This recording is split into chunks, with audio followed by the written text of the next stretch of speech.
Welcome to our channel. Today we how to authenticate with ServiceNow using SSO and MFA detailed guide step by step clearly. To authenticate with ServiceNow using single sign-on and multi-factor authentication, start by accessing the ServiceNow instance. Ensure that your organization has set up SSO and MFA in their ServiceNow environment. Open your web browser and navigate to the ServiceNow login page. Enter your username in the designated field and click Next.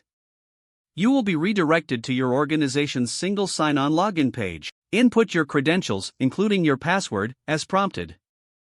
After successfully entering your password, the system will verify your identity. At this point, multi-factor authentication will be triggered. You may receive a one-time code via text message or an authentication app. Retrieve the code from your chosen method. Enter the code into the required field in the ServiceNow interface. Click Verify to confirm. If the code is correct, you will be granted access to your ServiceNow instance. In case of an incorrect code, you will need to request a new code and repeat the process. Once logged in, familiarize yourself with the interface. If you encounter any issues, consult your IT department for further assistance. This concludes the step-by-step authentication process with ServiceNow using SSO and MFA. If the page does not load, refresh the browser or try again in a private or incognito window. Make sure you are using the correct email address, then retype it carefully to avoid small typos. If your password is not accepted, use the reset option and create a new strong password. You can check your spam folder for verification or security emails, then complete any requested confirmation steps.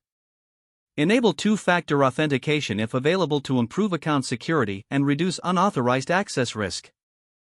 After signing in, review your profile details so your contact information and settings are accurate and current. If you see an error message, note it down and try again after restarting your device and internet connection. Log out when you finish, especially on shared devices, to keep your account and payment information secure. If the page does not load, refresh the browser or try again in a private or incognito window.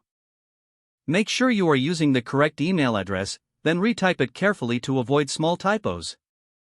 If your password is not accepted, use the reset option and create a new strong password you can remember. Check your spam folder for verification or security emails, then complete any requested confirmation steps. Don't forget to like this video and subscribe to our channel for more step-by-step tech guides.